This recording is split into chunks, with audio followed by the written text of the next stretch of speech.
Good evening, everyone. I'm Jackie Dominguez, one of ALF's National Senior Directors of Engagement, and I'd like to be the first to welcome you to the Michigan Academic Debates.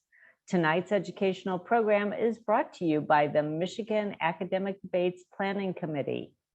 We are excited about our topics, proud of our teams, grateful to our national and local sponsors, and honored to have such an outstanding faculty Q&A panel alongside our esteemed moderator.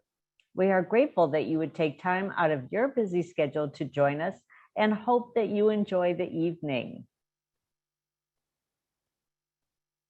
This academic debate is being delivered on the Zoom webinar platform and will be recorded.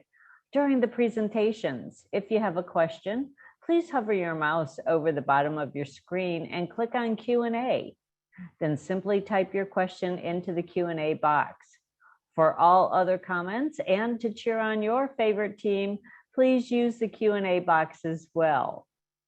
Again, please note that this program is being recorded and will be available on ALF's YouTube channel for future viewing. As I mentioned earlier, we are extremely grateful for our sponsors. Our national sponsors are supporting the debates across the nation and include national gold sponsors AbbVie and ASI and silver national sponsor Salix. Our national bronze sponsors are Alexion, Mallinckrodt, and Pfizer. Our local sponsor is gold sponsor Gilead. Let's hear what our national gold and silver sponsors have to say.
Right now, millions of patients are suffering with GI disorders such as overt hepatic encephalopathy, irritable bowel syndrome, chronic idiopathic constipation, opioid-induced constipation, bowel preparation, and ulcerative colitis. At Salix, we have kept up with these unmet needs for more than 30 years by providing an industry-leading portfolio of high-quality products that address these conditions. Through our dedicated and innovative R&D team, we're also exploring potential new scientific breakthroughs, and we remain committed to important healthcare provider investments in education, charitable grants, and sponsorships. We will continue to invest millions of dollars in patient education and do our best to broaden access to Salix medications, because our mission to improve the care for GI patients continues today. For us, there is no finish line.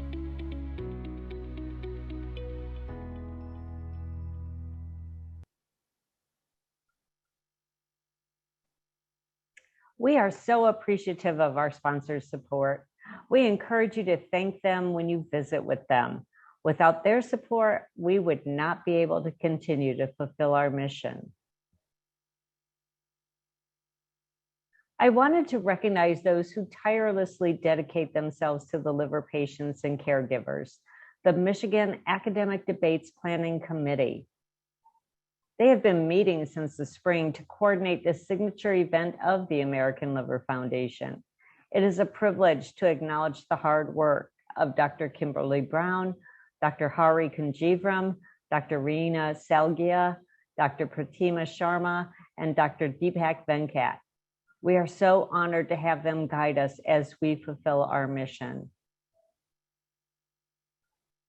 Before I introduce our moderator, I wanted to acknowledge our technology team, Karen Irwin, Nancy Clemens, Erica Bachter, and Brittany Nickel. We couldn't do this without their expertise. And now it's time to turn the program over to someone who really doesn't need an introduction.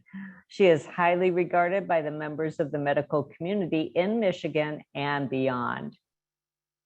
Please join me in welcoming our moderator for tonight, Dr. Kimberly Brown of Henry Ford Health Systems. As Chief of Gastroenterology and Hepatology and past Medical Director of Liver Transplantation, Dr. Brown sees and manages patients with complex liver disease both before and after liver transplant.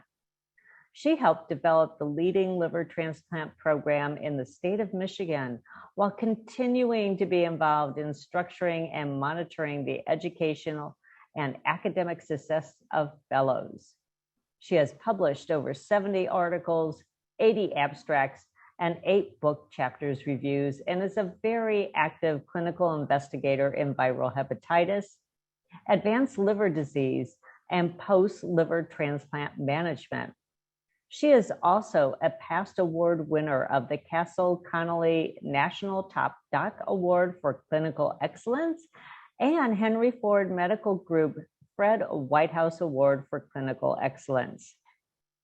Tonight, Dr. Brown will be saying a few words about the history and format of the debates, including our interactive audience poll. She will explain how you can help support the mission of the American Liver Foundation, how you can promote the debates through our social media, and she will introduce our esteemed faculty Q&A for tonight's debates. It's my pleasure to present to you Dr. Brown. Thanks, Jackie, and welcome to everybody to the 4th Annual Michigan Academic Debates. This has been something that I really need to shout out to Jackie. I can guarantee you, even though you saw the individuals that were involved in developing this program, really it was Jackie who brought us all together and pushed us toward the finish line here. So thank you to Jackie, and thank you to all of the individuals who helped on this program, but also behind the scenes from the American Liver Foundation. These academic debates have really been recognized nationally for the excellence that they bring in education from our fellows, and are really a signature program for the American Liver Foundation. The topics that you'll see tonight, there'll be 2 debates, 2 teams each, and they will really feature our fellows and our young faculty, and the mentors we'll talk about who have tirelessly worked with them to bring their presentations to you tonight. So the teams were randomly assigned a position on their topic tonight. Each will have a presentation of 8 minutes pro and then con, and then each team will have a rebuttal with no slides. And these obviously will be closely monitored for time.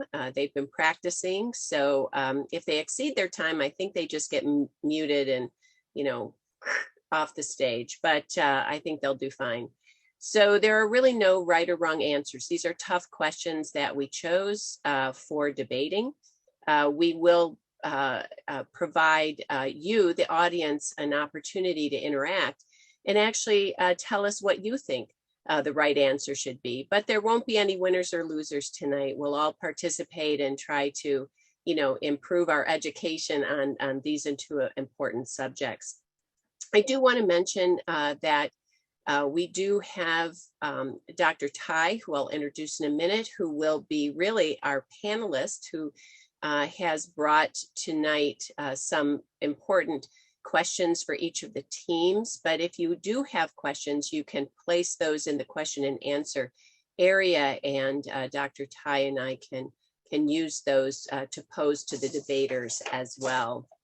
So we would like to acknowledge the hard work of our presenting teams. This has been a lot of work, as well as their mentors, and express our appreciation to our sponsors, our faculty, Dr. Tai, our timekeepers, as Jackie pointed out, the technology team and the volunteers, and especially a thank you to Jackie. But importantly, thank you to all of you. This is important for the fellows to show our support.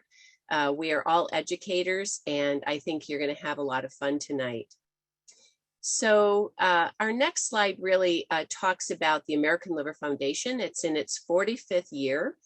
And despite the pandemic, the resilience of the staff, they've continued to bring these academic debates to you virtually over time. They have over many years supported numerous fundraising options for individuals to support. And these include virtual walks. They've had marathons, a very popular one, Cuisine for a Cause, as well as patient and healthcare professional educational programs. And over this time, there's been a significant number of callers to the ALF helpline and visits to their website. We recognize the burden of liver disease during these times, which has just worsened during the pandemic. And they take really a leadership role in advocating on behalf of the millions of Americans who are living with liver disease, and provide kind of a patient voice for us to hear. ALF is a not-for-profit organization and relies on donations. And Jackie and I would both encourage you to use social media throughout the evening, and you can follow the debates. I won't be doing this because I don't know how to use social media or Twitter, but hopefully most of you on the line do. And you can do that at ALF Debates. But before I introduce our topic and our team members, I would like to introduce Dr. Tai.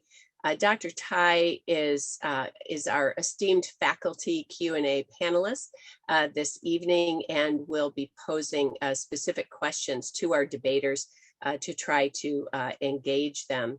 Dr. Tai is from the University of Michigan. He is an associate professor of internal medicine and microbiology and immunology, and a staff physician at the VA Healthcare Center in Ann Arbor. He attended Harvard for his undergraduate studies, and then received his MD PhD at the Tri-Institutional Center in New York, and finished an internal medicine residency at Brigham and Women's, and then a clinical and research fellowship in GI and hepatology at the Mass General. He runs a laboratory, and his research focuses on the cell biology of RNA virus infections, originally hepatitis C, and more recently dengue, Zika, and SARS-CoV-2. He is also co-director of the medical school preclinical curriculum and coordinates the GI content. So now it's my privilege to introduce debate number one.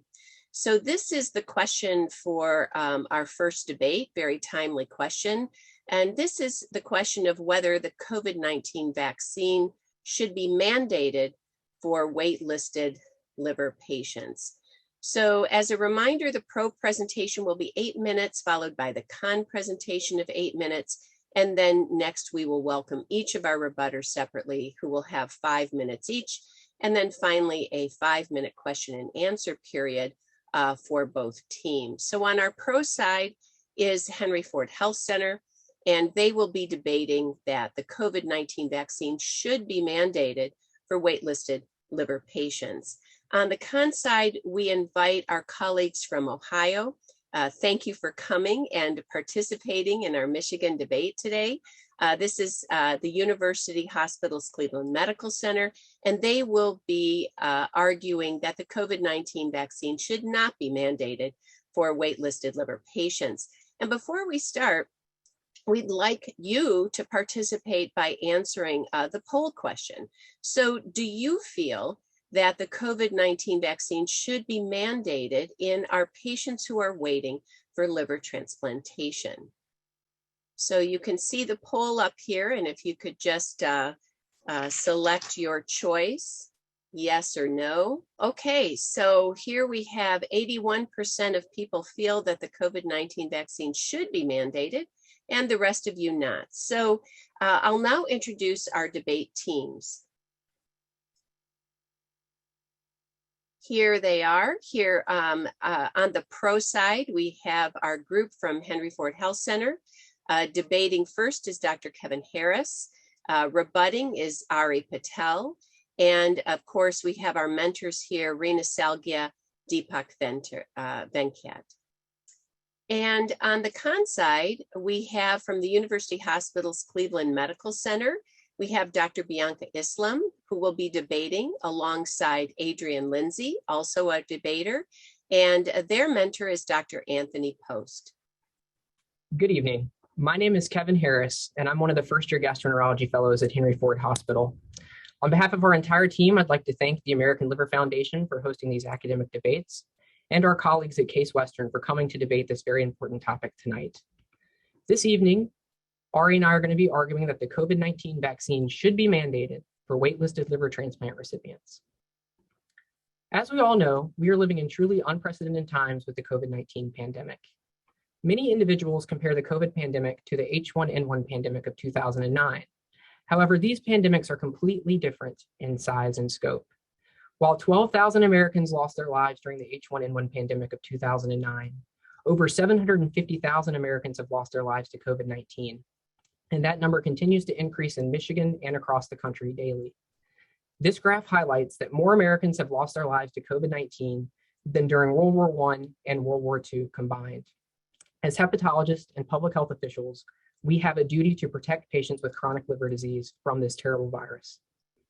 The first argument I'm going to make this evening is that patients with cirrhosis have high rates of COVID-19 related morbidity and mortality.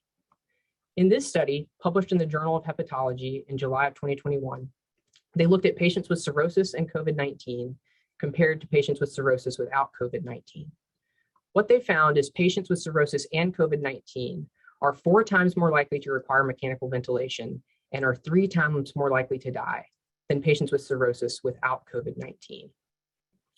Further studies have proven that COVID-19 prognosis worsens with cirrhosis severity. As you can see in this graph, a patient with Child-Pugh Class A cirrhosis admitted to the ICU with COVID-19 has approximately 40% mortality. A patient with Child-Pugh Class C cirrhosis admitted to the ICU has a mortality closer to 80%. And that mortality rate increases even further to 90% if the patient has Child-Pugh Class C cirrhosis and is receiving mechanical ventilation. Further studies have proven that COVID-19 prognosis worsens if you look at outcomes related to MELD score. Patients with a MELD score greater than 15 had a 30-day mortality approaching 70%, while patients with a MELD score of less than 15 had a 30-day mortality rate closer to 22%.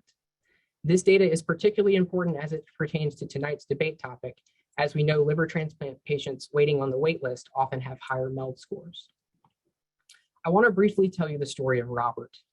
Robert's a 65-year-old gentleman with a history of hepatitis C who received a liver transplant in 2016. In the early days of the pandemic, Robert and his wife were both diagnosed with COVID-19. While his wife was at home with relatively mild symptoms, Robert was admitted to the ICU for over 40 days, requiring mechanical ventilation and short-term dialysis. While Robert's one of the lucky patients who survived his bout with COVID-19, many post-liver transplant patients are not as lucky.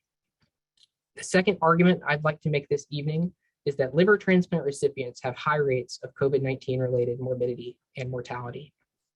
Many studies have documented that COVID-19 mortality ranges from 20 to 25% in liver transplant recipients. In this study, they looked at outcomes for patients that were managed in the outpatient setting, on the regular nursing floor, and in the ICU setting. Not unsurprisingly, patients in the ICU had worse outcomes, with mortality rate approaching 50%. In this study, the overall mortality rate for patients status post-liver transplant was 20%. It's worth noting that this is much higher than the overall mortality rate for most Americans, which is 1 to 2% from COVID-19. There has also been data which shows liver transplant recipients have worse outcomes than many other solid organ transplant recipients. In this study, looking at 30-day outcomes for patients diagnosed with COVID-19, they found that liver transplant recipients had worse outcomes than kidney or heart transplants and were second only to lung transplant recipients in terms of morbidity and mortality outcomes. The third argument I'd like to make this evening is that COVID-19 vaccines are safe and effective in patients with cirrhosis. As we know, we have recommended vaccines for solid organ transplant recipients for many years. Vaccinations such as flu, hepatitis, strep pneumonia have been recommended for many years. We would be taking this one step further by requiring vaccines, but I think that's a logical next step given the mortality data that we have seen previously. COVID-19 vaccines have been proven to be safe in patients with cirrhosis. In this study published in JAMA, 28 days after receiving their first COVID vaccine, patients with cirrhosis saw a decrease in COVID-19 infections of 65%. 7 days after receiving their second dose, they saw a reduction in COVID-19 infections of almost 80%.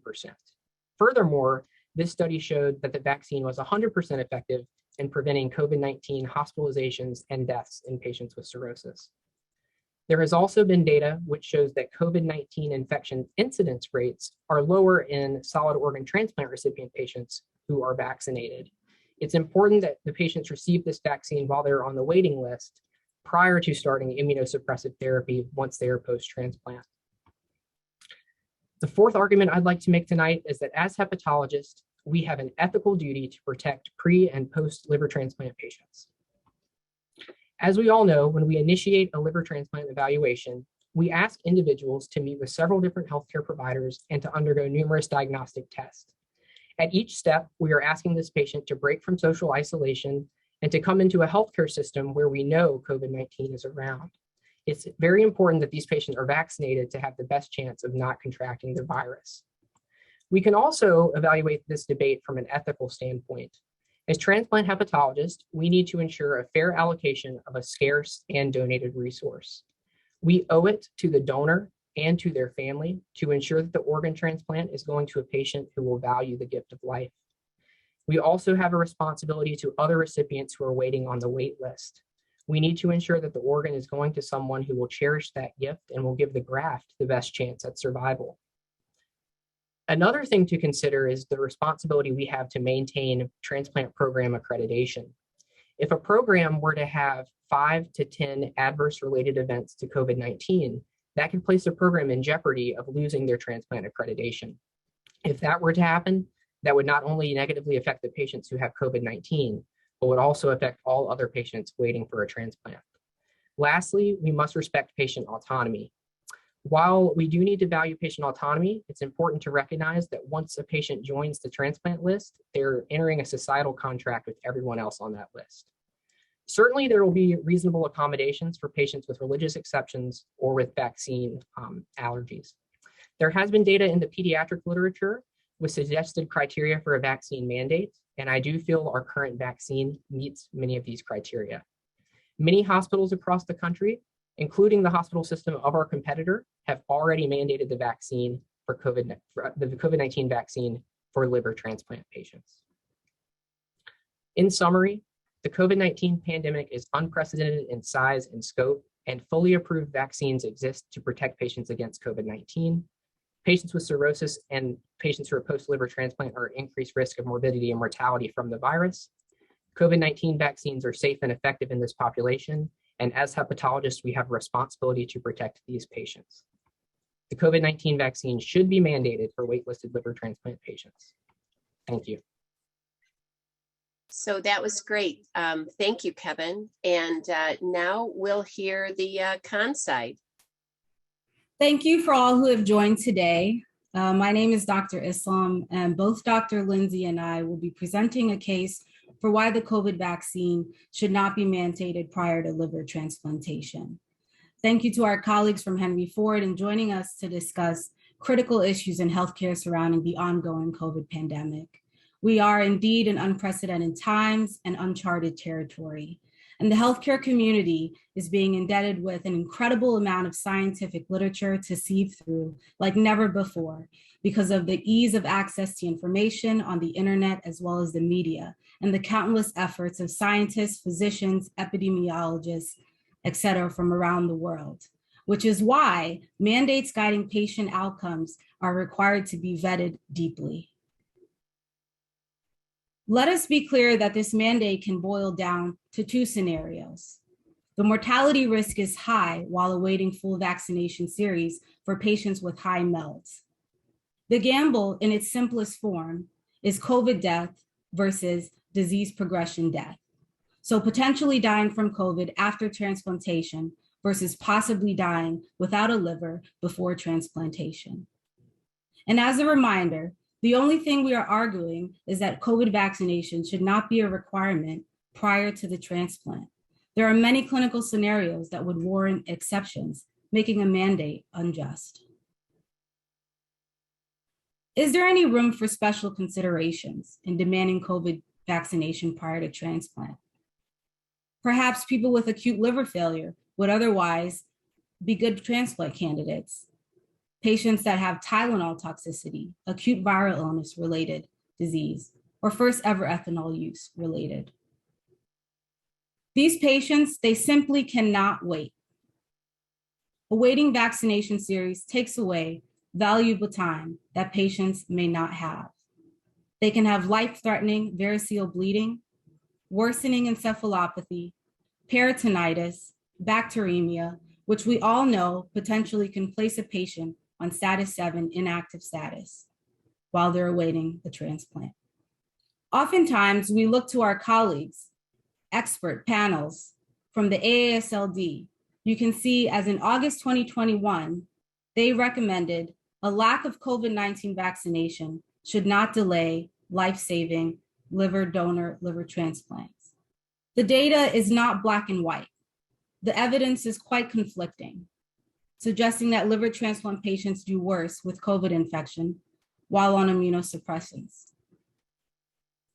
There are studies that show actually long-term liver transplant recipients appear to be more prone to severe disease rather than short-term liver transplant patients, suggesting that immunosuppression per se does not increase the risk of severe COVID-19. Alternatively, it's possible that the comorbidities that are typically observed in our patients, as the other team mentioned, with cirrhosis, these long-term recipients could be responsible for increased risk of severe COVID in these populations. The data has a gray zone. If we look at propensity matching, showing that based upon these associated high-risk comorbidities and not immunosuppression is the innate cause of solid organ transplant deaths in these patients. And we have to specifically look that a majority of these studies are in post-transplant patients. They received the vaccine after the fact. And this is quite an argument to suggest that we can continue vaccinating patients after. When we take a closer look at the data and the inferences, there are very few randomized clinical trials. They're limited simply by the fact that they're short-term studies because the disease is so new. We're making extrapolations from incomplete data and also looking at viral illnesses that are very different. A lot of these are cohort studies and expert opinions, which we value, but aren't the gold standard of randomized clinical trials. If we look at COVID positivity status in these patients, a lot of these studies that are making conclusions, they don't separate the severity of disease and asymptomatic status. So just to switch gears, we should start talking about natural immunity. There have been studies that show T cells induced by even mild infection differentiate into memory T cells. So there are several patients that we could potentially not be helping and actually have immunity. If we look at an Israeli study, they recently showed 6.7 times greater level of protection among those with natural immunity versus those with vaccinated immunity. A study also at Cleveland Clinic suggested vaccinating people with natural immunity did not actually add to their level of protection. And if we also look at our current state of vaccination, we do not strictly adhere to other vaccination recommendations. Hepatitis A, about 48%, hepatitis B with 64%, and influenza with 51%. If we look at the general population of folks greater than 19 years old, they're barely reaching a quarter of the patient being vaccinated with the recommendations. And even if we look at our healthcare personnel, we're nearly meeting only 2/3 vaccination for hepatitis B. We have to remember the faces and the names of our patients before anything else.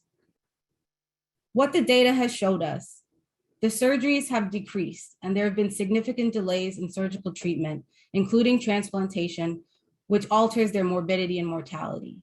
Immunosuppression at this time has not been universally shown to be a significant cause of severity of the COVID infection, like obesity and lung disease has. We're limited in the data that suggests COVID infections create increased risk of rejection. We need to make sure that we're separating the public health from transplant outcomes. What we know that helps determine transplant outcomes is adherence. And there has been no study to show that not getting a COVID vaccine correlates to outcomes as far as patient medication compliance, as well as keeping appointments. Graft failure is particularly shown with influenza, but we haven't seen those studies in the COVID infection. And survival rate of these recipients, is based upon the comorbidities and intubation, not necessarily during immunosuppression. So in summary, the COVID vaccine mandate for liver transplant patients does not cause less harm for our patients. It's not based on the strongest of evidence yet, and it's just not fair. Instating a mandate like this could simply commit some patients to a death sentence. Thank you very much, Bianca. And I'd just like to say that I think there's compelling arguments on both sides of this debate. So now we'll hand it over to Ari, who will give the rebuttal for the pro side. Good evening, everyone. I'd like to thank the American Liver Foundation for hosting this event, and I'd also like to thank Dr. Venkat and Dr. Salgia for their continued support. I'd like to start out by saying, what kind of example is the opposing team setting when we're in the middle of a pandemic and they aren't requiring a vaccine that offers protection against a virus that continues to threaten our cirrhotic patients on a daily basis? Why would they not stand to protect our patients? As healthcare providers, it doesn't seem like the most responsible decision right now. I'd like to respond to a few of the arguments made by the opposing team. One is they mentioned ALF patients and special populations of patients that don't have time to get the vaccine. While we understand that the patients considering ALF patients don't exactly have enough time to get the vaccine, we are applying this mandate broadly to decompensated cirrhotics. Now, thankfully, whenever an ALF patient shows up to our hospital, we all know that we take very little time to gather as a committee to determine the next steps of progression of this patient. Thankfully, with those special considerations, when those things pop up, we have a whole multidisciplinary team to decide how we are going to proceed with that unique individual. And there are always going to be exceptions to this rule, and we understand that, which is why we have things in place to handle those situations. The opposing team also had mentioned the mortality risk of the cirrhotics if they don't get a transplant. We are in no way denying transplant to all patients. These vaccines are widely accessible, especially when a patient is getting worked up at a huge major transplant center, and we have access to those vaccines. We are merely requiring one more step in the process, and we're doing this to prevent COVID infections and deaths in our cirrhotic patients. The fact of the matter is, there is mortality in cirrhotics on the wait list. However, we need to understand that this is what we're talking about in terms of COVID mortality. It's preventable. Why would we not use a tool that we have in our back pocket to use for our cirrhotic patients? We've all seen cirrhotic patients post-transplant and pre-transplant get COVID and die. Especially after transplant, it's awful. They spent hours through a debilitating surgery, but succumbed to a preventable disease because their body could not fight the disease and there was nothing to protect them. So why are we arguing which mortality is higher? The key here is that there is mortality and this mortality is preventable. Furthermore, I'd like to touch on immunity that the opposing team had mentioned. Our argument is that we know the immunogenicity of the vaccine is comparable in cirrhotics and healthy individuals.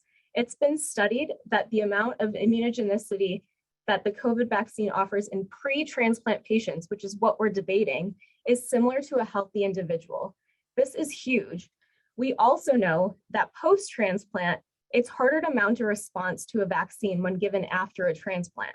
So clearly, it's better to vaccinate prior to transplant for the greater benefit. This scientific reasoning has been used for previous vaccines as well.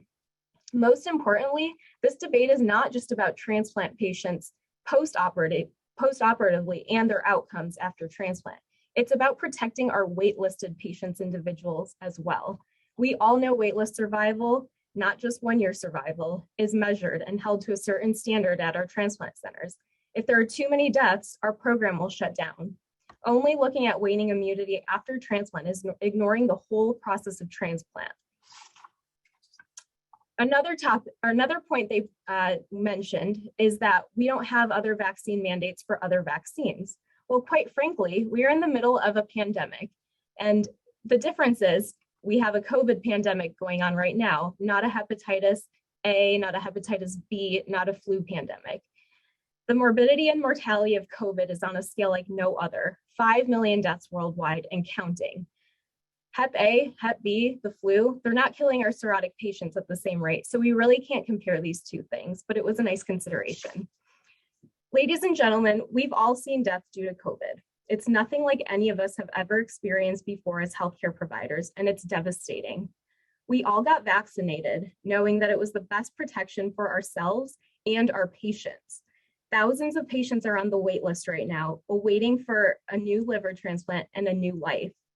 This opportunity can be snatched away from them in an instant from COVID if we don't act soon. Let's do this for our patients.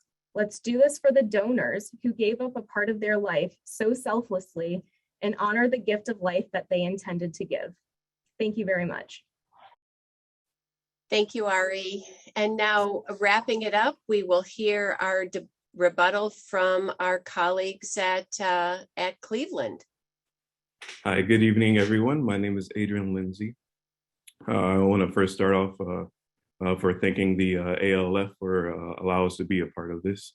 And I also want to thank our colleagues over at Henry Ford for their wonderful comments and their points.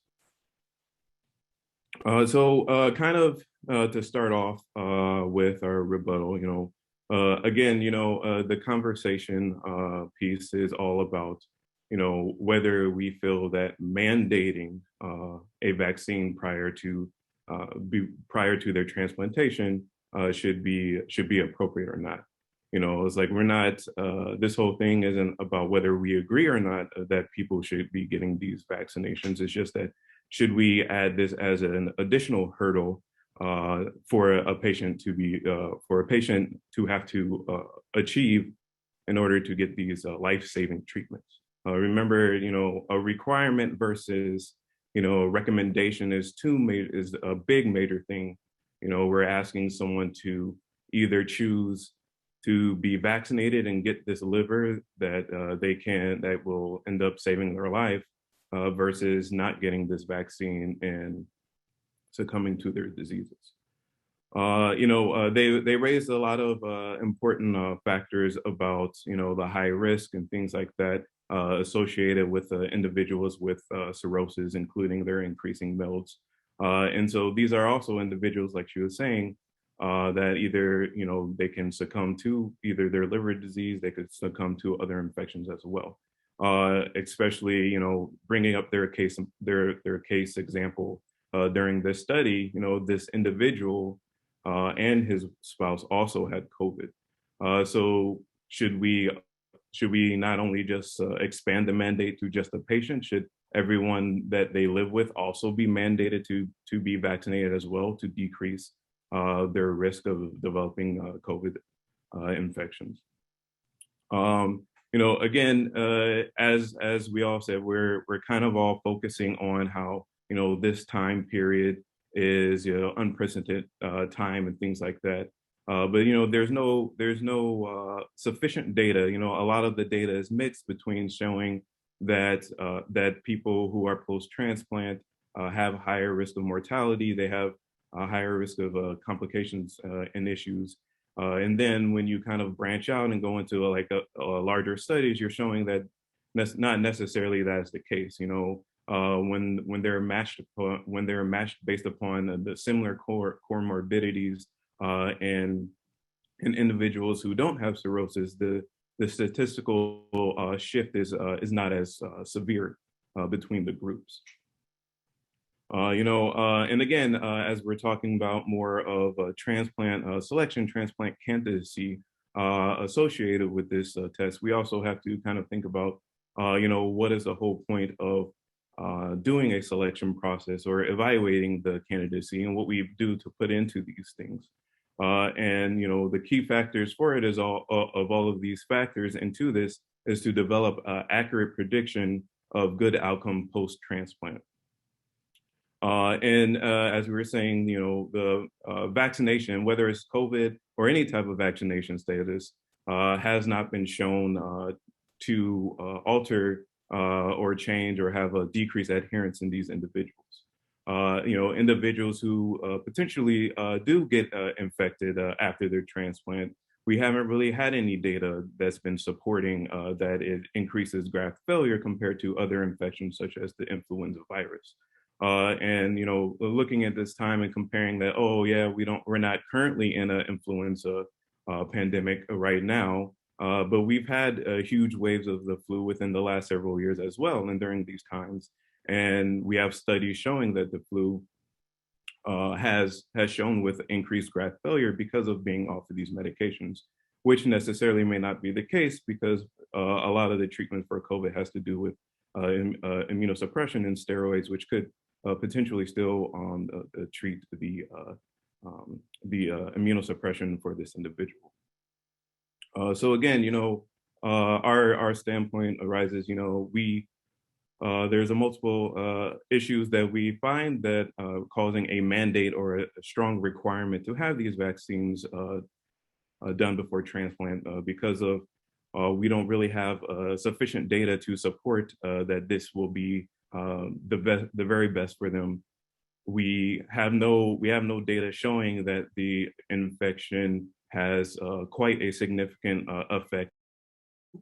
As I pointed out at the very beginning, we've chosen two really difficult questions to answer. I'd really like to thank Kevin and Ari and Adrian and Bianca, really outstanding. And the other thing, before we move into questions, I'd really like to point out that both of these teams are actually debating the side opposite of what their centers currently do. So kudos to all of them really for an outstanding job. But I think we'll move into the question and answers. And Dr. Tai, I know you have some questions ready for the debaters. Yeah, thanks, Dr. Brown. And again, I also want to congratulate the teams on being so well prepared and presenting these arguments so thoughtfully. This is obviously a very contentious question, which is why it was picked, obviously. I think because the polling was so strongly in favor of mandate, I'm actually going to ask the question of the pro side, which is the Henry Ford team. So, as we all know, a lot of the data for vaccine effectiveness really is for prior wild type or prior variants of SARS-CoV-2. And it's kind of timely that we now have this new variant, right? Omicron. We don't really know for sure yet how effective the vaccine is going to be against this variant. So the question for you specifically is, what if the vaccines that we currently have are really not that effective against Omicron and preventing hospitalization or death? Should we continue to have a mandate, and at what level of effectiveness should we mandate that people be vaccinated? That's a really great question, and I think it highlights the complexity of this issue. I think many transplant centers across the country are continuing to discuss this, with many deciding to implement vaccine mandates as the discussions occur.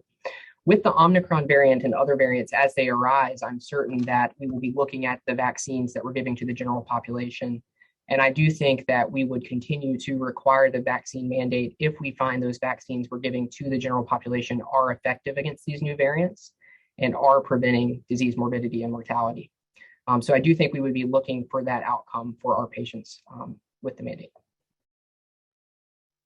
Yeah, Dr. Tai, I think that's a great question. I think we're still learning so much about the different variants. And, again, we just want to point out the fact that we're not against vaccination. It's just, you definitely limit the amount of people prior. If we say that they can't get they have to have a vaccine prior. I mean, if we look at, natural immunity, the question also comes up in the chat, whether or not natural immunity is even protecting against the Delta and the Omicron variant.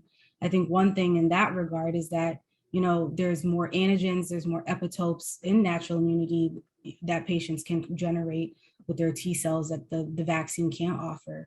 And I think that, we should continue to vaccinate patients afterwards, but we shouldn't limit and prevent this life-saving, measure for them.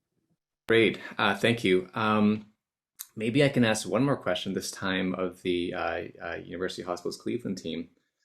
So, I think you've spoken eloquently about, competing risk of death in a wait list and being equitable to patients.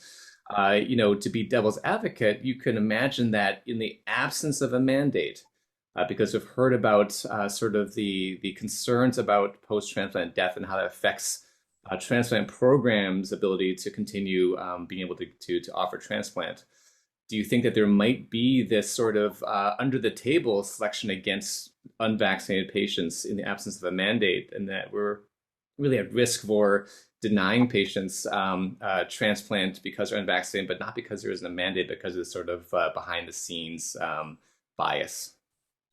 Well, I think having, sat on some of the transplant, selection committees and the transplant meetings at our organization, we comply with, looking at the patient, looking at their history and all the things that they've done thus far. And one thing that I mentioned, which I think everyone should focus on, is separating the stigmatism of not getting vaccinated with the patient's ability to actually follow up, with treatment plans, with appointments with their physicians.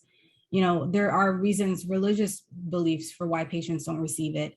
And the vaccine is so new. So I think that, as providers, we try our best way not to, put these biases and say like, this patient, is not caring for this transplant because they're simply not getting vaccinated, even though there's all this, data out there. I think we need to separate those two things. Yes, COVID is bad. Yes, we know that it can affect people and people have died. We saw the stats from our colleagues from the beginning of the presentation. But we shouldn't, under the table be thinking that these biases are going to, stay and that we're going to start selecting patients, even if it's not mandated. Thank you. Henry Ford, have any comment? Again, optional on your side. I'd like to comment on what Dr. Islam had just mentioned about separating a COVID vaccine with their willingness to participate in follow-ups and medication adherence, et cetera. I think we have to use that as a point to get these patients to transplant, because we don't know if they're going to get infected with COVID. We don't know when, we don't know how, we don't know who they're going to get it from, potential family members. So we have to be prepared for them getting an infection, and we have to be prepared for them potentially dying of the disease because of our data showing that they're at greater risk of death. So I think, and the whole idea is protecting that graft and protecting that patient and making sure that we use that donated liver to the best of our ability. So by not vaccinating, it's just kind of putting a risk with possible death, possible infection that really we shouldn't be okay with taking. Yeah, Dr. Patel, I mean, I think that that's a very valuable like debate and argument, but how eloquently you guys showed an example of patients, in your hospital system, that even though may have not gotten vaccinated, still, survived. But Dr. Lindsey and I had a patient, a very young patient that developed acute liver failure based off a one-time alcohol use situation. And he came into our hospital without COVID infection on PCR, and then subsequently later developed it, tested positive on a PCR test the day, simply because he was getting pre-test to receive his surgery, to receive his transplant. And because he was positive, he couldn't get that. And within a week or so, he died. And so he was doing everything that he could, but even if we gave him the vaccine at that very moment, he wouldn't have got the protection. So I'm not clear, like in this situation for patients that are so young, leaving children and wives behind, that was just, he simply could have gotten a vaccine after the fact and not have died. I think we're going to have to leave it there. I think we've run out of time. I appreciate all the questions, and I think from the discussion you can see how challenging this topic is. But before we move on to the second debate, I would like to get another poll from the audience, just to see, have the debaters changed your mind? So here's the same question based on the debate. Have you changed your mind? Whether or not you feel COVID-19 vaccine should be mandated for waitlist liver patients. So I guess the question is posed, have you changed your mind, yes or no? Not sure how we're going to evaluate this. Probably should be the same question again, but and see how many people agree or don't agree. But here's the question. So if you want to submit your answer. Okay, so based on the debate, have you changed your mind? So 32% of people, the problem with the way this is posed is you're not sure, did you change to the pro or to the con or not? I'm not 100% sure, but it's clear from the results that there were a lot of people who changed their mind. So I think our debaters overall did a fantastic job. So I'll thank everybody who participated in our first debate. So now we're moving on to debate number 2. The clinical question here, now again, this is very similar to what we did before, but the question is different. The question here is regarding the use of non-selective beta blockers in patients with decompensated cirrhosis. So very similar to the same format we had before, 8 minutes for each pro and con, and then 5 minutes each for the rebuttals. And then again, Dr. Tai will have 5 minutes to pose questions. On the pro side, this time we have Ascension Providence Hospital. They will be debating that non-selective beta blockers are safe and should be used for primary and secondary prevention of variceal bleeding. And on the con side, we have our colleagues from University of Michigan who will be debating that non-selective beta blockers are unsafe and should not be used for primary and secondary prevention of variceal bleeding. But again, we're back to our poll. So before we start the debate, I'd like to see how the audience weighs in on this important topic. So, are non-selective beta blockers safe for use in primary and secondary prevention of variceal bleeding? Yes or no? All right, so we have 82% of people thinking they are safe, 18% no. I suspect we're going to hear a lot of information that hopefully will either support or sway you from your current position. So starting our debate, presenting the position that beta blockers are safe is our colleagues from Ascension Hospital, mentored by Dr. Mark Piper. So Dr. Ariz Mazar and Dr. Jalpa Patel will both be our debaters, debating our pro side. On our con side here, we have our University of Michigan colleagues, mentored by Dr. Hari Kanjivaram and Dr. Prachima Sharma. And our debating tonight is Dr. Kira Newman and Dr. Abi Shinoy. So welcome to all of our debaters. And we will begin with Dr. Deepak Patel, who will be presenting their pro argument. Dr. Patel. Good evening. First of all, I'd like to thank the American Liver Foundation for hosting and inviting us to take part in this debate. This evening, my colleague and I will tell you why non-selective beta blockers are safe and should be used for primary and secondary prevention of variceal bleeding and decompensated cirrhosis. So why should we treat varices? Well, the prevalence of varices in our cirrhotic patient are 50%. The annual risk of variceal hemorrhage is 5 to 15%, and the risk of mortality is 20%.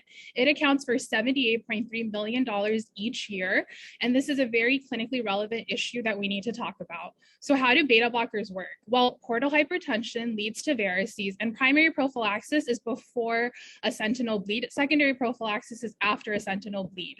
Beta blockers work by decreasing cardiac output and heart rate and lengthening vasoconstriction, which causes decrease in portal pressures. And carvedilol has the added effect of vasodilatation of the intrahepatics, further leading to a decrease in the portal pressure. So should non-selective beta blockers be used for primary prophylaxis?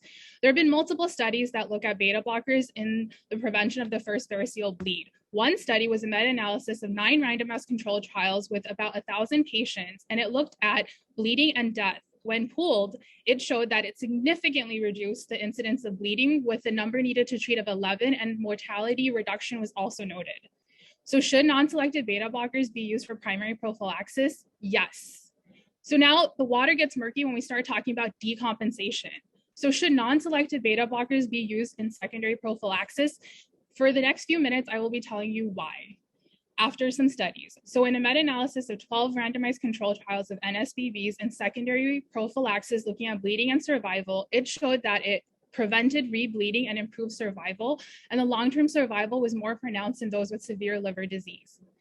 In a recent systematic review and meta-analysis looking at 3 different studies, further enhanced that point, saying that NSBBs favored EVL based on all-cause mortality. So should non-selective beta blockers be used for secondary prophylaxis? Yes. So the question comes to safety. Are beta blockers safe? Well, our colleagues at U of M are going to talk about hypotension and AKI and how these may make patients more susceptible to the complications of decompensated cirrhosis. They're also going to talk about this window of opportunity that came along in 2014 and that patients should be on beta blockers up until they get decompensation. And after that, the window closes. But since then, there have been several studies out there that actually show that it's time to open that window. So I'm going to talk about, do beta blockers help in decompensation? Do they help in refractory ascites, SBP, in acute on chronic liver failure, and hepatocellular carcinoma? So let's start with the first one, refractory ascites. So there have been multiple studies out there, 9, about 10,000 patients with ascites, and a third of them were on NSBBs. What did these studies show? They basically showed that they do not increase mortality, and in some cases, there was an improvement in survival. If we looked at one particular study that looked at cumulative mortality, refractory ascites, and diuretic responsive ascites, and beta blocker use versus no beta blocker use, you can tell that there's no difference in the mortality outcome. So how about SBP? There are 2 studies out there that looked at SBP. In one particular study looking at propranolol in a 2-year follow-up with mildly decompensated patients and severely decompensated patients separated, looking at death, hepatorenal syndrome, peritonitis. When you looked at their propensity score matching, it was also noted that beta blockers were associated with a lower risk of peritonitis, death, and hepatorenal syndrome. In another study that looked at 28-day transplant-free mortality after an SBP diagnosis, here we see that patients with beta blockers versus no beta blockers, that there was a higher 28-day free survival period for those that are on NSBBs. If we looked at it in terms of MAP, those with a MAP greater than 65 did show that it had very similar effects. But when it came to patients with a MAP less than 65, things looked a little different. it was associated with renal impairment, but if we looked at transplant-free survival, there was no significant difference in the transplant-free survival with patients that are on NSBBs. So how about acute on chronic liver failure? Well, in the canonic study with about 350 patients and half of which were on NSBBs, it was noted that there was a significant reduction in the 28-day mortality on those patients that had NSBBs. How about hepatocellular carcinoma? Well, cirrhosis increases the risk of HCC by 3 to 5% annually. The prognosis is poor with a 5-year survival of 18%. In a recent study that was published in 2021, and we'll look at this in detail, but keep in mind that the blue group is the group that was the control with no beta blocker use. We'll look at it in regards to the group that we're talking about, varices and portal hypertension. And we looked at it in terms of carvedilol and the cumulative incidence of HCC, and nadolol, and propranolol. And they all showed that NSBB use was associated with a significantly lower risk of HCC. So all of these topics that were thought to be reasons not to use NSBBs, actually, you should use NSBBs in this situation because they actually might be helpful for these patients. So if we look about contraindication of beta blockers, the actual contraindication of beta blockers are related to respiratory and cardiac etiologies.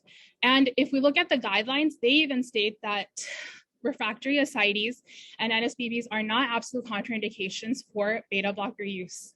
So now we have to talk about why, right? In the world that we live in, we have to be realists with finite amount of resources that are out there. So let's talk about beta blocker use versus EVL in terms of accessibility and cost. So if we look at it in terms of accessibility, in 2019, the death rates related to cirrhosis were predominantly in mid-America. If we look at the areas of endoscopic accessibility, mid-America is actually low. And then fast forward to 2019 with the COVID pandemic, we see that there was a reduction in endoscopic procedures by about 80% and a delay of 83 days. If we looked at the AGA guidelines, we're able to see that esophageal banding and variceal screening was actually priority 2 and 4, making it lower on our list. If we looked at it in terms of cost, we see that beta blocker costs were actually less than EVL, and the incremental cost-effective ratio of beta blockers was actually $100,000. And not only that, the quality life years was higher in beta blockers compared to no prophylaxis and endoscopy. And then if we talk about risks, the mortality and bleeding risk was higher in EVL. And if we look at perforations and bleeding, that's mortality-related complications that are going to add to hospitalization and cost. So in summary, beta blockers should be used in primary and secondary prophylaxis, refractory ascites, SBP, acute on chronic liver failure, and are not contraindications for beta blockers. And beta blockers might have a protective effect, and beta blockers are cost effective and require limited resources, especially in times of COVID compared to EVL. Thank you, Dr. Patel. That was a great presentation and lots of data to soak in from all those slides. That was wonderful. So next we're going to hear from Dr. Newman from the University of Michigan, who will now provide our con side to this argument. Dr. Newman. Thank you so much for having this opportunity to join in these debates. We're going to debate the con side that non-selective beta blockers are unsafe and should not be used in decompensated cirrhosis for primary and secondary prevention of variceal bleeding.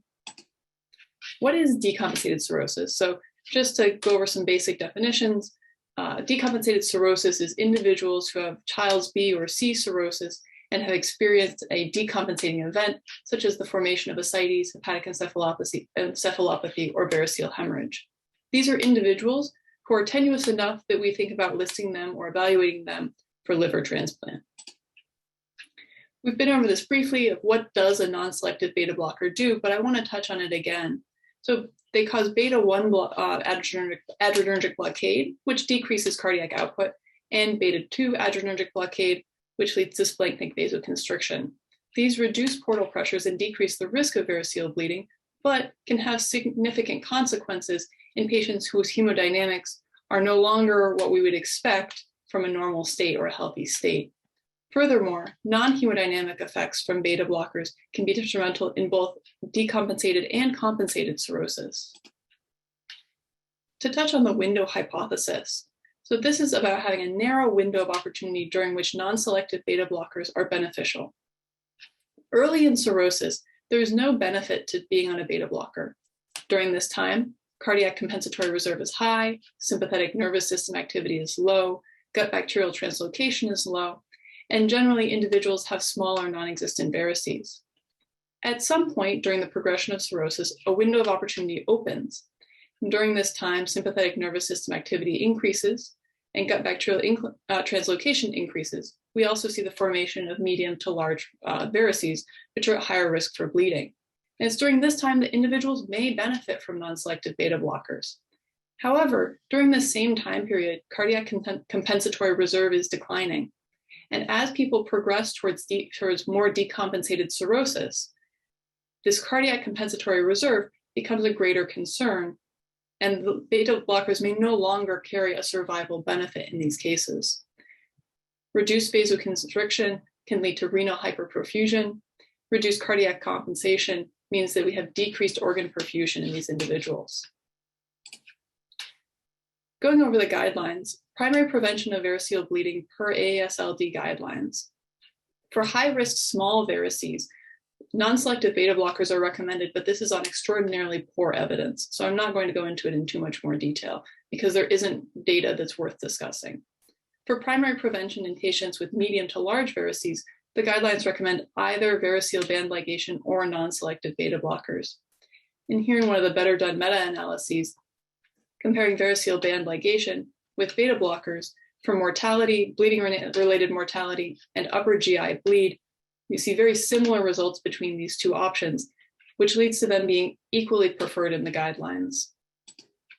For secondary prevention of variceal bleeding, the guidelines are very clear that they recommend both band ligation and non-selective beta blockers as first-line therapy for preventing rebleeding in patients with variceal hemorrhage.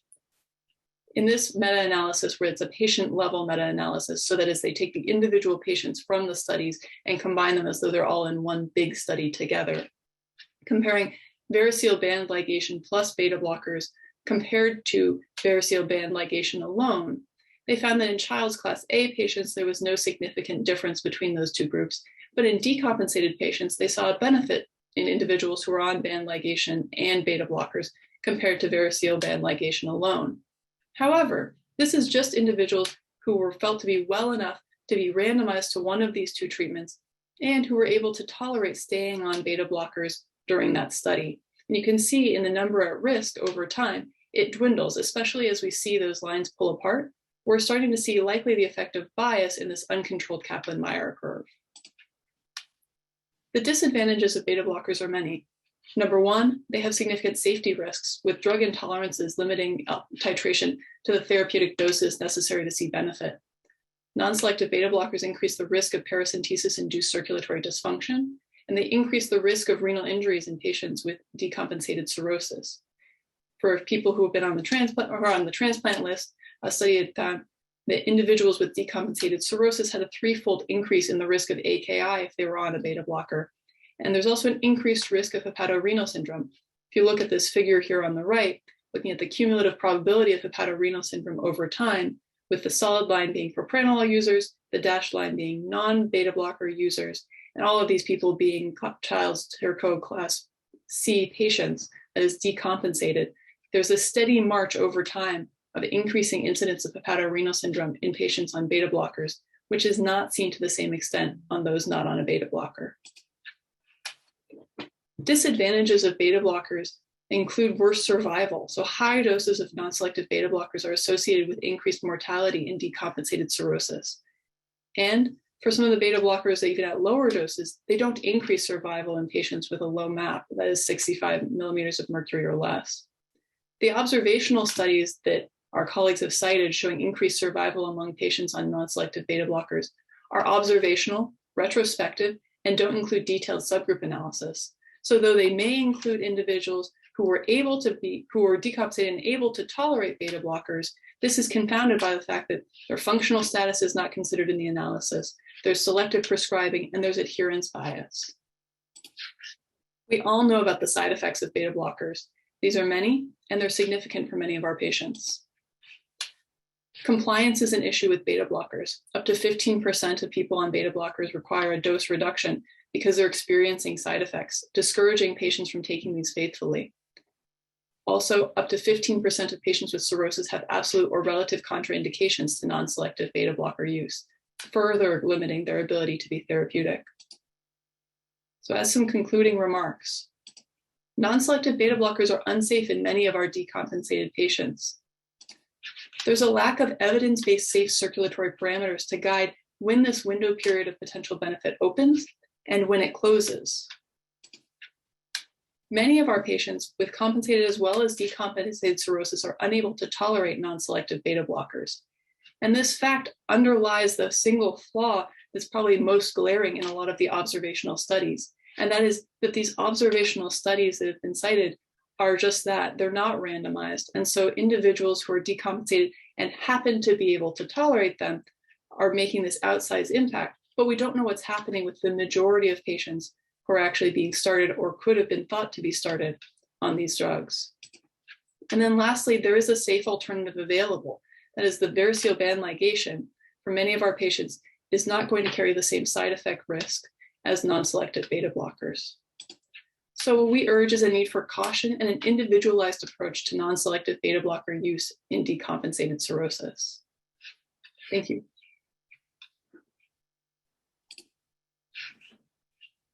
Thank you, Dr. Newman. Again, I think whoever selected these topics, they're great topics because they're really compelling arguments, I think, on both sides and things I think that we debate in our clinical practice all time as well. So Dr. Mazar, now from Ascension Hospital, will present their rebuttal. First of all, I would like to thank the American Liver Foundation for having us. My opponents at U of M, they did their job presenting their side, but let me tell you again why their side is wrong and why we should actually use NSBBs and decompensated cirrhotics. I'm actually glad we got to argue the pro side because the guidelines and literature are actually in our favor. The use of NSBBs and decompensated cirrhotics has been a long-standing debate ever since Surtsey published his findings in 2010. However, his study was flawed. He had only 10 patients in this study on very high doses of propranolol, 160 milligrams a day, in patients who already had low MAPS and AKI, and he didn't account for HCC progression as a major cause of death. Since then, we've had multiple randomized control trials and meta-analyses that have supported the use of NSBBs in decompensated patients.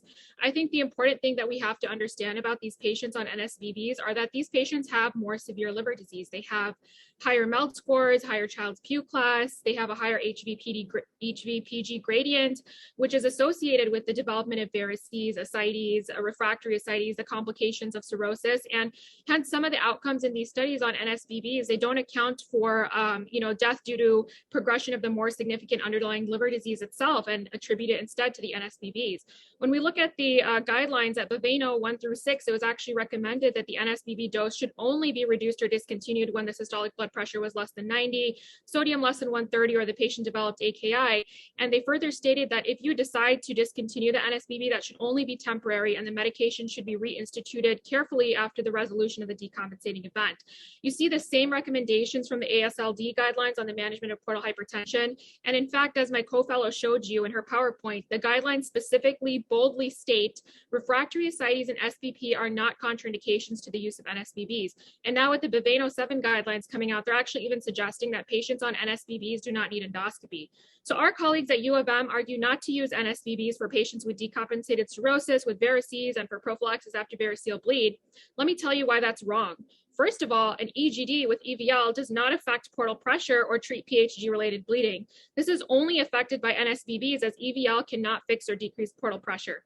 Impacting and reducing portal pressure is actually one of the biggest advantages of NSBBs over EVL. As this was seen in the Predesi trial by Villanueva, you can't prevent ascites by endoscopy. Only NSBBs have a systemic effect in improving HVPG, and this was the first randomized controlled trial to actually show long-term NSBB use decreased decompensation or liver-related death by half due to decreasing the incidence of ascites. Secondly, you cannot endoscopically treat PHG-related bleeding, and the guidelines actually recommend NSBBs are first line in preventing recurrent bleeding from PHG as well.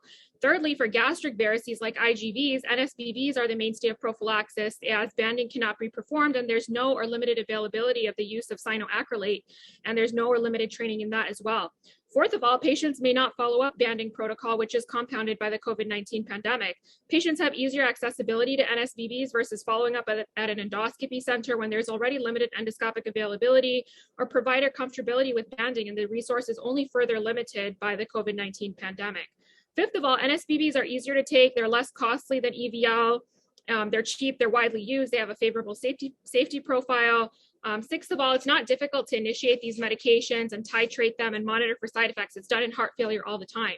And actually, patient compliance in studies of cirrhotics on NSBBs show compliance of up to 68%, so that's not an issue. And finally, adverse events associated with endoscopy are more severe. They're more costly to the patient and the health system. They're also more fatal compared to the minimal and reversible side effects of NSBBs, which only leads to a 10 to 13% discontinuation of these medications. So as my colleague and co-fellow has shown you, there are numerous benefits to the use of NSBBs in primary and secondary prophylaxis, even in decompensated cirrhotics. And this is so important because a compensated patient has a 12-year survival, while a decompensated patient's survival is only 1.8 years. And each 1 millimeter increase in HVPG predicts a 3% increase in risk of death. So they should not only be used for this indication, but also to decrease risk of SVP, decrease systemic inflammation, increase survival, and even show a benefit in decreasing HCC incidence. And in fact, your transplant hepatology fellow published in 2019 as a first author at APNT, the NSBB use was associated with significantly decreased risk of HCC in patients with cirrhosis, regardless of complications, with a p-value of less than 0.001. That's 3 zeros. I don't think I need to give you any more reasons why we should be using these medications in these patients. Thank you.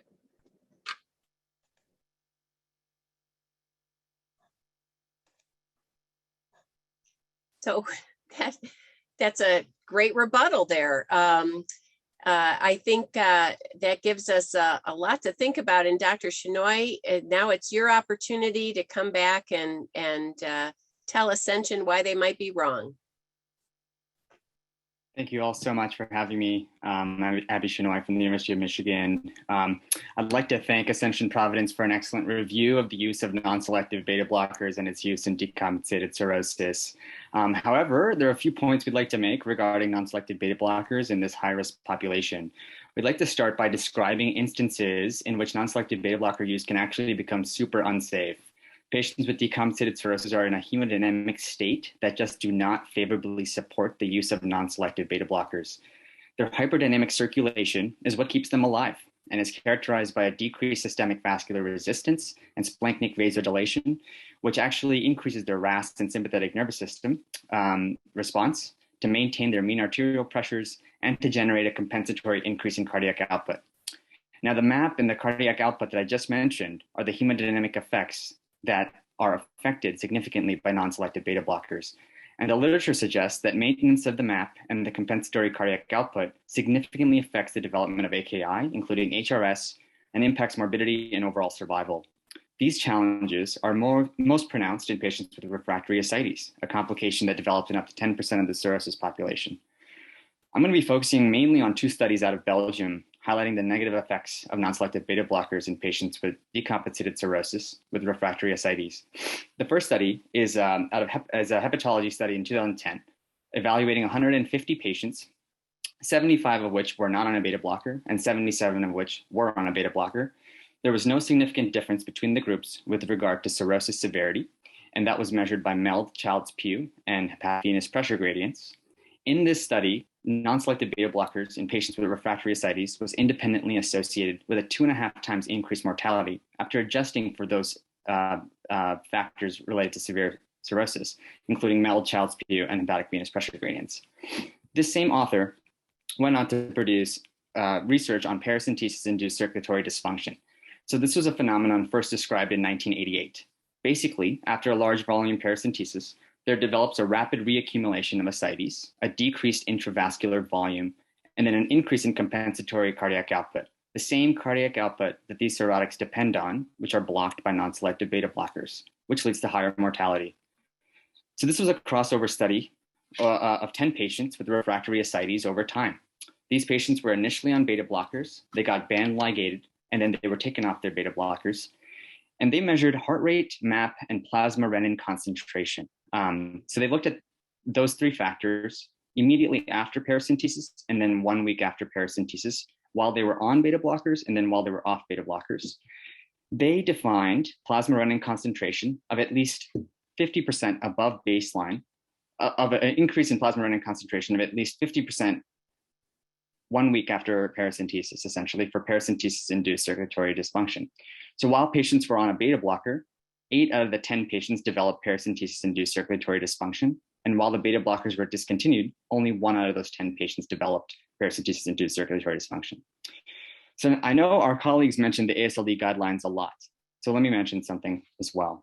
The ASLD guidelines currently state that though non-selective beta blockers are the standard of care for prevention of variceal bleeding in patients with cirrhosis and portal hypertension, more recently, the use of non-selective beta blockers was found to be associated with a higher likelihood of paracentesis-induced circulatory dysfunction and shorter survival in decompensated cirrhosis, including patients with refractory ascites.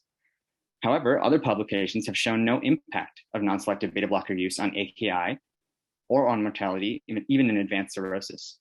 These contradictory results led to the window period hypothesis that Dr. Newman mentioned, suggesting that there is a small, finite time period outside of which non-selective beta blockers can be detrimental. In conclusion, prior studies evaluating the efficacy of non-selective beta blockers for primary and secondary prophylaxis of variceal hemorrhage have frequently excluded Child-Pugh C cirrhosis, refractory ascites, and renal failure. Most studies examining the safety of non-selective beta blockers in decompensated cirrhosis are heterogeneous and are fraught by type 1 and type 2 errors. Adequately powered RCTs with hard endpoints to survival are needed to resolve this controversy. If we want to discuss cost effectiveness, cost of worsening disease and complications from non-selective beta blockers themselves may be greater than both endoscopic variceal ligation and beta blockers themselves. In addition, there remains a lack of literature-driven dosing and circulatory parameters. One size just does not fit all, and non-selective beta blockers should be individualized. We believe that non-selective beta blockers for primary and secondary prophylaxis of variceal hemorrhage is contraindicated in patients with decompensated cirrhosis, specifically in the context of refractory ascites and circulatory dysfunction. Thank you.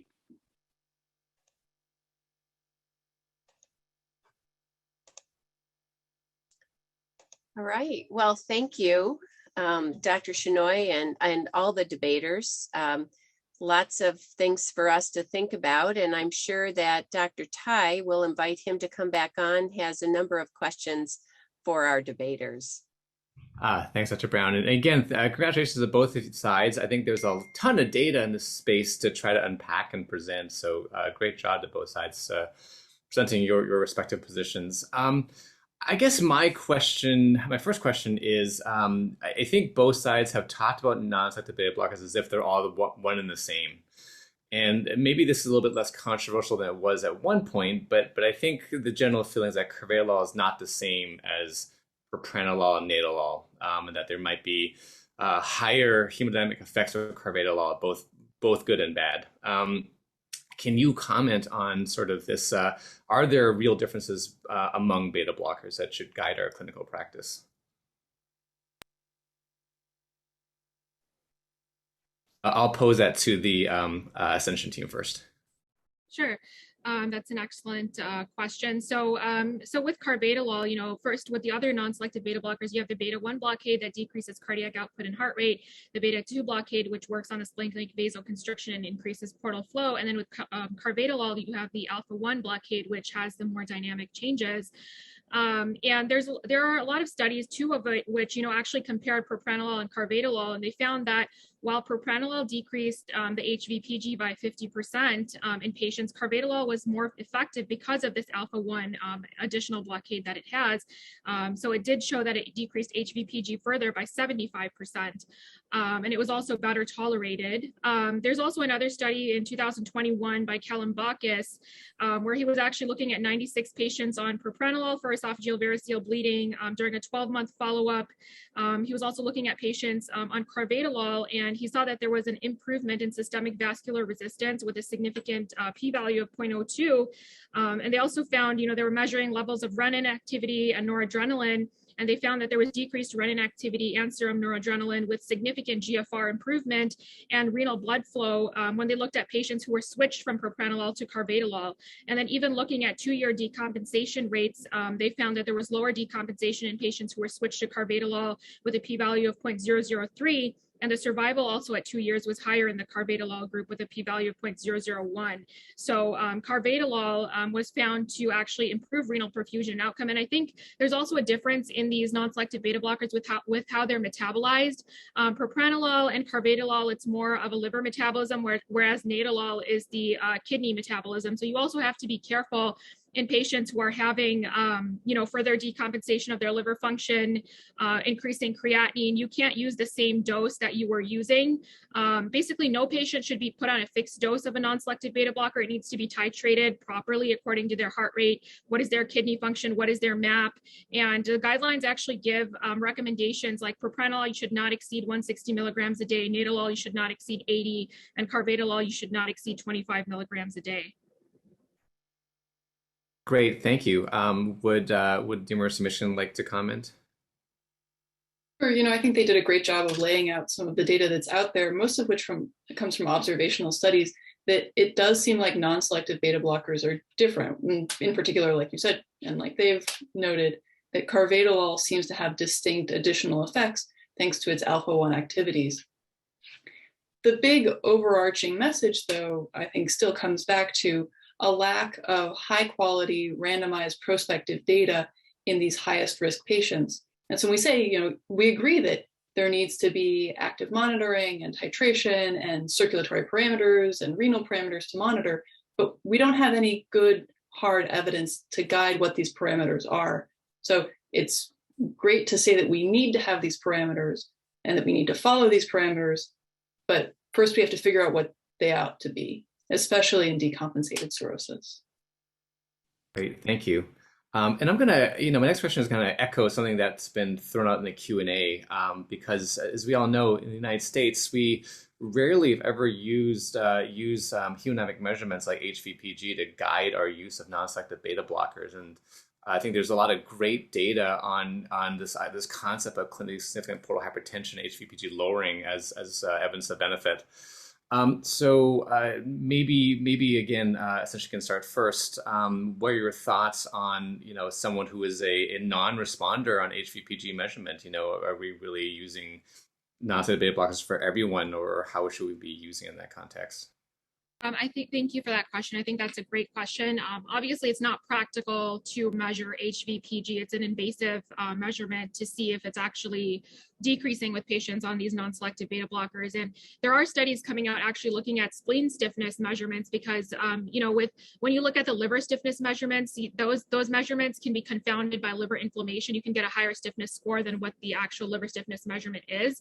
Whereas with spleen stiffness, you don't get that confounding variable of inflammation. So I think spleen stiffness measurements in the future would probably they look promising in terms of seeing if the patient's HVPG is actually improving with the use of non-selective beta blockers. And in patients who don't respond to non-selective beta blockers, if they have more severe disease, then I think that's where you also consider TIPS in that case. Great, thank you. Michigan? Yeah, so I'd just like to say, in terms of measuring something like spleen stiffness, this just kind of goes back to cost, right? So beta blockers may be cheaper than or more cost effective than other ways to prevent bleeding and for secondary prophylaxis as well. And when it comes to cost, having something like spleen measurements or spleen stiffness measurements or even hepatic venous pressure gradients, that's just increasing the cost, and it's going to surpass something like endoscopic variceal ligation. So you have a medicine that might not be too expensive, but some of the ways of titrating this medicine and making sure that circulatory and hemodynamic parameters are okay can become very expensive very quickly. I'd like to thank all the debaters and thank Dr. Tai for those great questions. So this concludes the second debate, and I'd like to pose another polling question just to see if everyone's been paying attention for the second question. So based on the debate, now we're going to ask you if you've changed your mind Again, it doesn't tell me whether you've changed to or from pro or con. So have you changed your mind after hearing our wonderful debates tonight? Okay, well, again, almost a third of people. So great job, debaters. If you can sway a third of the people in this audience to the other side of the question, you've done a great job. We're going to put you out there and have you be our leading force to sway all those people who haven't been vaccinated to get vaccinated, if you can get that other third done. So great job to the debaters. So once again, to wrap this up, we would like to express our gratitude to our sponsors, our national gold sponsors, AbbVie and ASAI, our national silver sponsor, Salix, and our national bronze sponsors, Alexion, Mallinckrodt, and Pfizer, and finally our local gold sponsor, Gilead.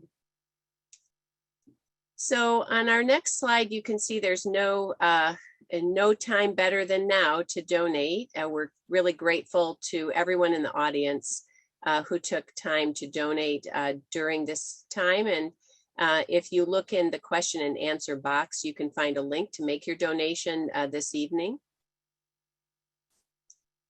And while you're making your donation and we begin making closing comments, all of our mentors and debaters will join us for the final comments of the evening. But while we're doing that, I just want to say congratulations. I've participated in one of the debates in Chicago previously. We debated as a team, but I've also moderated. These debates in Michigan have been extraordinary. The amount of work, if you've never participated, is extraordinary. It is a lot of work for the mentors. It's a lot of work for the debaters. I think every year I am so impressed with the quality of the data gathering, the analysis, and mostly the presentation that our debaters have. And tonight did not disappoint. I congratulate the teams from University of Michigan, from Henry Ford, from Ascension, and our guests from Cleveland. Thank you to all of the debaters. Thank you to all of the mentors for the hard work that you put in tonight. So I would also like to thank our tech team. Thanks to the ALF staff that have coordinated this and put this together. And a huge thanks and shout out to Jackie, who really does the brunt of all of this work to get these debates together. So sadly, this is the final debate of 2021. I'm told by Jackie that as opposed to individual debates next year, the ALF will be sponsoring Madness Week. I don't know how it coincides with basketball, but it is in March, so it could be a second March Madness from the 28th to April 2nd. And there's a shout out to see if you will be able to join us as a mentor and bring a team to this debating week. It sounds pretty fun, sounds exciting. So hopefully all the teams tonight and hopefully all the other teams in Michigan will choose to participate. So if you want more details, you can email Jackie. I think, Jackie, if you can maybe put your email in the chat box for people, you can get more details. And remember to visit the ALF website, recommend it to your friends. For future debates, please get your friends and family to participate.